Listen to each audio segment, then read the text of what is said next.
Yani ne gibi bir şekilde ilerlememizi tavsiye ediyorsunuz? De elbette güzel bir program, güzel bir çalışmayla onlarla tekrar edip sorularını mutlaka çözmelisi olur. Eşit ağırlıklı için biyoloji çalışabilir miyiz hocam? Yani biyoloji konular dediğim gibi bilmem gerekiyor. Bunları yap. Peki net artışı hakkındaki dalgalanmalar? Eksik olduğunuz konular yoksa ilerlemeye devam edin.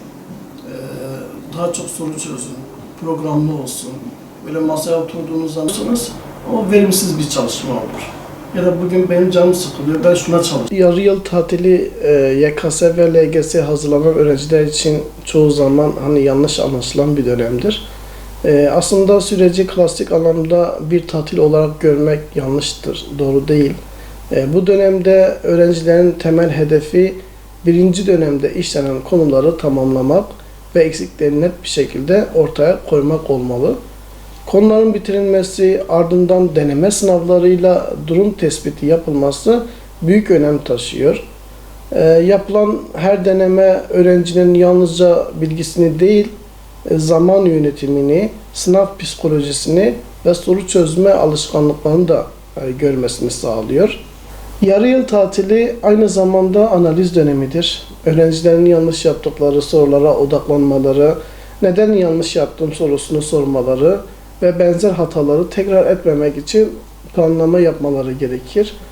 Bu süreçte nicelikten çok nitelik ön plana çıkmalıdır. Bu arayı verimli değerlendiren öğrenciler ikinci döneme hem akademik hem de mental olarak daha güçlü başlar. Tatili sadece dinlenme süreci olarak geçirenlerle bu zamanı bilinçli ve çalışma dönemine dönüştürenler arasında sınav yaklaştıkça ciddi farklar oluşur. Kısacası yarı yıl tatili sınav yolculuğunda öğrencilerin yönünü belirleyen önemli bir dönemeçtir. Şimdi sınava hazırlanan bir öğrencinin özellikle psikolojik olarak desteklenmesi gerekiyor. Sonuçta yoğun bir maratonda ders çalışıyorlar.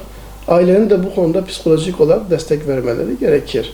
Özellikle LGS hazırlanan öğrencilerin velilerine şu tavsiyeyi vermek istiyorum. Öğrencilerinin programlı bir şekilde bu 10 günü, 15 günü geçirmelerini istiyorum. İkinci dönem daha yoğun bir müfredat var önlerinde. Hem 8. sınıflar için hem 12. sınıflar için.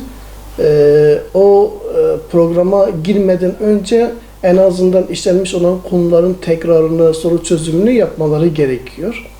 Tabii denemelerle iyice oturacaktır. Öğrenciler denemeye girdikçe bu bilgiler daha iyi oturuyor. Hem sınav psikolojisine hazırlanmış oluyor. Artı sınav moduna girmiş oluyor. Eğer mezun bir öğrenciyse, sınava hazırlanan bir öğrenciyse YKS'de elbette AYT şimdiden başlaması gerekiyor. Ama LGS öğrencisi için onu söylemeyeceğim. Sadece işlenmiş olan konuları tekrar edip soru çözmesi yeterli olacaktır. Bu yarı yıl tatili öğrencileri için bir fırsattır. Bir tatil değil, bir fırsattır aslında. Bu fırsatı iyi değerlendirsinler. Veliler bu fırsatı iyi değerlendirsinler. Öğrencileri teşvik etsinler çalışmaya. Öğrenciler bu 15 gün boyunca telefonla, televizyonla, internetle değil, daha çok kitaplarla ilgilensinler. Programlı bir şekilde çalışsınlar. Önemli bir süreçtir bu dönem. Özellikle LGS için sadece bir yıl var, yani başka bir yıl yok. Yaptı, yapmadı. Maalesef üniversite hayali biraz zor olacaktır. Üniversite hazırlanan öğrenciler de aynı şekilde, onlarda eksik olduğu konular varsa onları şimdiden çalışsınlar, soru çözsünler. İkinci dönem biraz daha ağır bir müfredat gelecek.